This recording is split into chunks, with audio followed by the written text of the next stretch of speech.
8वीं क्लास के 13वें अगस्त सबक का आगाज होने जा रहा है, जिसका नाम है मौत जिनके कदमों में सर निगूं। इसके अंदर पेंसिल आप अपने पास रखें। आप देखिए मुख्तलिफ पैराग्राफ पर नंबर पड़े हुए हैं, हिस्से बने हुए हैं इसके, और यहाँ पर कितने टोटल 5 हिस्से इसके बनाए गए हैं। इसमें आपको क्या करना है, पढ़ाई के दौरान पढ़ते हुए हर हिस्से के ऊपर पढ़ने के बाद एक उसके लिए उन्वान मुंतखब करके लिखना है। एक तो ये सबक का नाम है उन्वान से के मौत जिनके कदमों में सर निगूं। दूसरा, हर हिस्से के हिसाब से आपको उसका एक ज़ैली उन्वान लिखना है, ठीक है। सबक के मकासिद मजमून, कहानी और सवाने में इम्तियाज कर सकें, मुख्तलिफ ज़बान और अदब के तराजुम से रोशनास हो सकें, अफवाज पाकिस्तान के बहादुर सपूतों की अजीम कुर्बानियों से वाकिफ़ हो सकें, सवाने की मुख्तसर तारीफ़ को समझते हुए सवाने लिखने की कोशिश करें।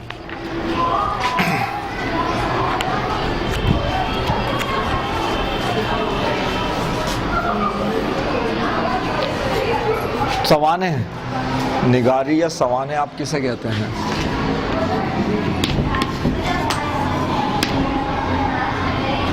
किसी भी शख्स के ज़िंदगी के हालात, उसके वाक़यात सवाने कहलाती है। इसके अंदर ज़रूरी नहीं है कि पूरी ज़िंदगी आप लिखें, उसकी पूरी ज़िंदगी पैदाइश से वफ़ात तक की पूरी ज़िंदगी ज़रूरी नहीं है, उसकी ज़िंदगी का कोई एक अहम वाक़या भी हो सकता है।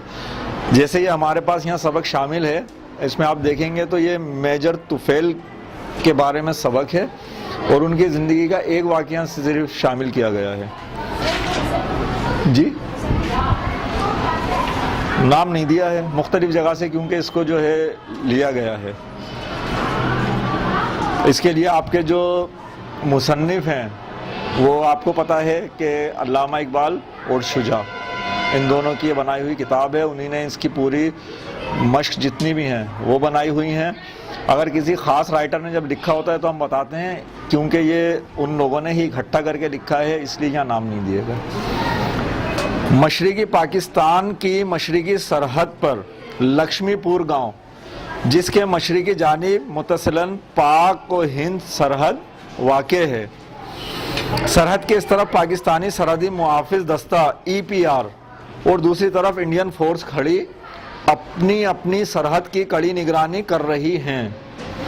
यही इलाका था जहां से चोरबाजी बिला खौफ व ख़तर हुआ करती थी, लेकिन अब पाकिस्तानी चाको चौबंद मुहाफिजों से कोई स्मगलर आंख बचाकर पाकिस्तानी अशिया इंडिया भेज नहीं सकता। लक्ष्मीपुर अगरचा पाकिस्तानी इलाका है, लेकिन कुछ रोज पहले हिंदुस्तानियों ने अचानक हमला करके लक्ष्मीपुर पर कब्जा जमा लिया और इंडियन परचम लहरा दिया। पाकिस्तान की तरफ से इस पर सख्त एहतजाज किया गया, लेकिन बेसूद, कोई फायदा नहीं हुआ। अगस्त 1958 ईस्वी को एक और मुसल्ला हिंदुस्तानी फौजी दस्ता लक्ष्मीपुर में दाखिल हो गया और मोर्चे खोदकर बाकायदा कैंप लगा लिया। इस पर पाकिस्तान भर में रंजो गम और गुस्से की लहर दौड़ गई। पाक भारत ताल्लुकात इंतहाई नाजुक मरहले में दाखिल हो गए। भारतीय फौज इस पर काबिज होकर भी खामोश ना रही, बल्कि करीबी मैदान और खेतों में काम करने वाले किसानों पर जुल्म सितम शुरू कर दिया। मजबूरन पाकिस्तान को भी जवाबी कार्रवाई करनी पड़ी। लक्ष्मीपुर से भारतीय सुरमाओं को बाहर निकाल फेंकने का फरीजा मेजर तुफैल को सौंपा गया। Major Tufail east Pakistan rifles के एक आला अफसर थे। इससे पहले भी कई बार वो अपनी जवामर्दी के जौहर दिखा चुके थे। अब उन्होंने एक ऐसी जंगी तदबीर से काम लेने का इरादा किया जिससे मुल्की तारीख में उनका नाम हमेशा के लिए सुनहरे उरूफ में लिखा जाएगा। ये आपके सबक का पहला हिस्सा है। इसको अगर कोई नाम देना हो तो आप क्या नाम देंगे? इतना हिस्सा पढ़ा, अब इसे देखते हुए इस हिस्से को क्या नाम दिया जा सकता है? लक्ष्मीपुर पर इंडिया का कब्जा, हिंदुस्तानी कब्जा, ठीक है।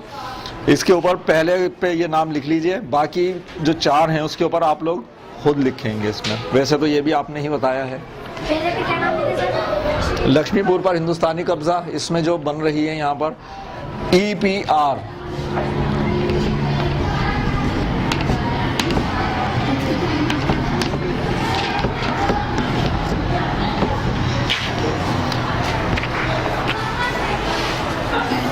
ये जो आपके फौजी दस्ते का नाम था EPR इस्तेमाल हुआ था, ईस्ट पाकिस्तान राइफल्स, ये विंग्स का नाम था। इसके जो ये सरबराही सौंपी गई थी अभी, वो मेजर तुफैल को भेजा गया था।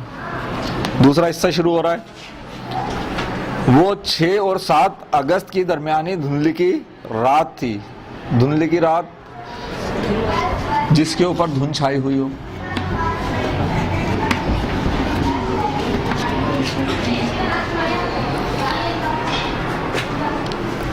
आसमान पर घनघोर घटाएं छाई हुई थीं, चारों तरफ घटाटोप अंधेरे की वजह से हाथ को हाथ सुझाई ना देता था। घटाटोप अंधेरा ऐसा जिसमें हाथ को हाथ बिल्कुल सामने की चीज जो है मुश्किल से दिखाई दे। संतरी पहरे में मसरूफ थे और सिपाही सोने की तैयारी कर रहे थे कि अचानक मेजर तुफैल ने जमादार आजम को बुला भेजा। हमें अभी चलना होगा। जमादार आजम के आने के बाद मेजर ने अज़्म समीम के साथ कहा।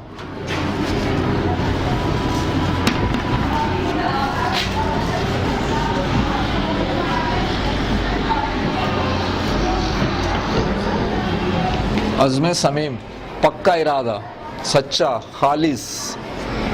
समीम के मायने सच्चा, खालिस, पक्का, बिल्कुल जो जिसके लिए आप सोच लें कि अब ये करना है। कहाँ? जमादार ने हैरान होकर पूछा। लक्ष्मीपुर। तो फिर मैं सारी फौज को 1 घंटे में तैयार होने का हुक्म देता हूँ।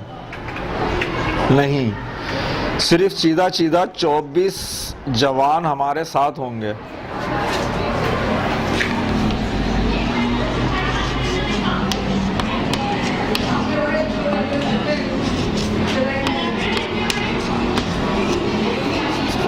खास मुंतखब, जिसमें से सिर्फ खास आप लोगों ने लिए हैं। जमादार हैरान व शशदर रह गया। सिर्फ 24 जवान, लेकिन दुश्मन की तादाद तो बहुत ज्यादा है। इसका मुझे इल्म है, मेजर ने मुस्कुराते हुए जवाब दिया।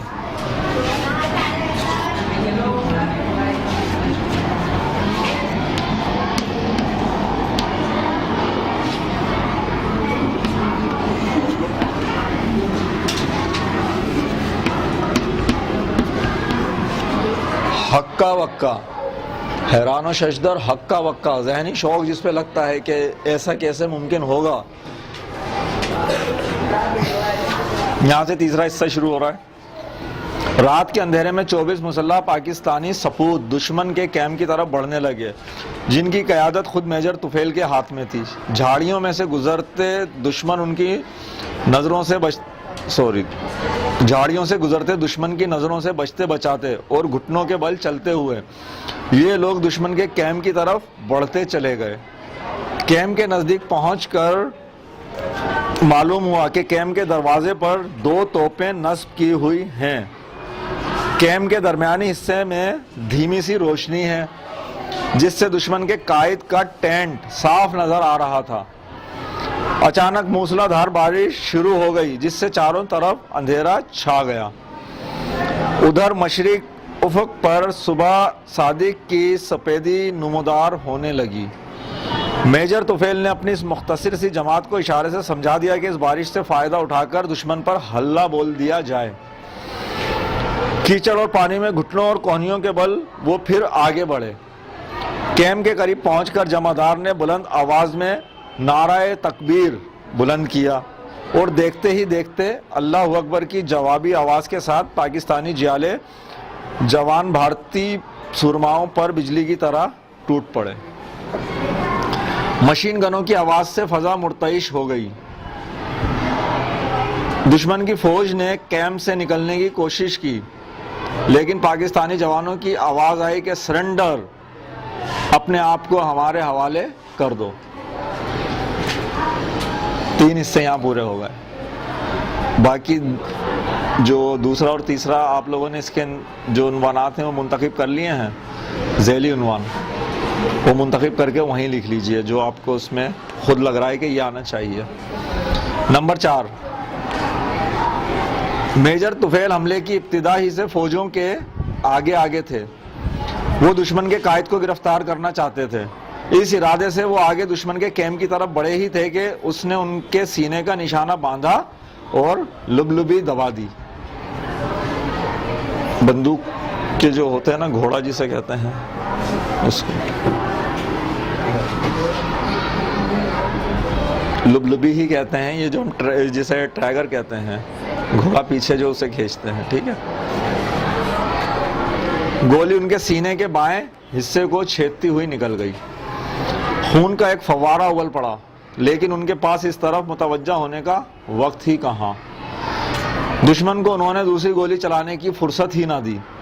झपटकर हाथ से पिस्तौल छीन लिया।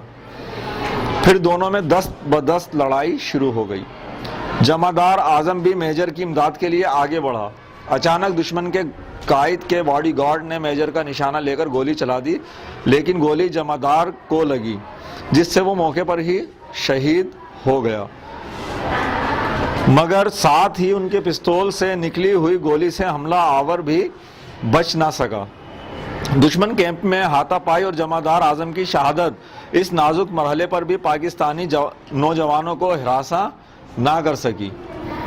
इस नाजुक और ख़तरनाक वक्त में करीबी देहात के लोग तमाशा देखने के लिए जमा हो गए। बदनज़मी, लोगों की भीड़ और रात की तारीकी से फ़ायदा उठाकर दुश्मन की कुछ फ़ौज फरार होने में कामयाब हो गई। पाकिस्तानी फ़ौज ने इसलिए गोली ना चलाई कि मैदान में मुज्तमा अवाम को ना लग जाए। अब आखिरी और 5वां हिस्सा। ऐन उस वक्त खून में लथपथ मेजर तुफैल दुश्मन के कैंप से बाहर निकले। वो खून में लथपथ थे, मगर उन्होंने दुश्मन के कायद को पकड़ रखा था। उनके हुक्म से बाकी भारतीय फौजी भी गिरफ्तार कर लिए गए। सुबह हुई तो पाकिस्तान का हिलाली परचम लक्ष्मीपुर में फिर से पूरी आबोताब से लहरा रहा था। कैदी पाकिस्तानी कैंप में भेज दिए गए। जख्मी मेजर को इलाज के लिए मेला के फौजी अस्पताल में दाखिल कर दिया गया, लेकिन अफसोस, डॉक्टरों के हजार जतन और कोशिश के बावजूद मेजर तुफैल तंदुरुस्त ना हो सके। उनकी रूह मुबारक कफ़स उनसरी से आलम बाला की तरफ परवास कर गई, लेकिन मेजर तुफैल अब भी हर पाकिस्तानी के दिल के नेहा खाने में फातह मिर्क की हैसियत से जिंदा व पाइंदा हैं।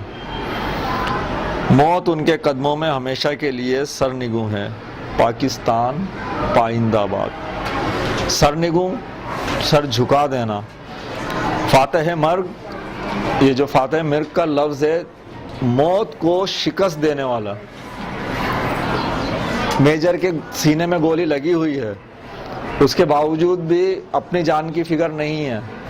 किसकी फिक्र है कि दुश्मन का जो कायद है, लीडर है, ये फरार ना हो जाए, उसको गिरफ्तार किया है।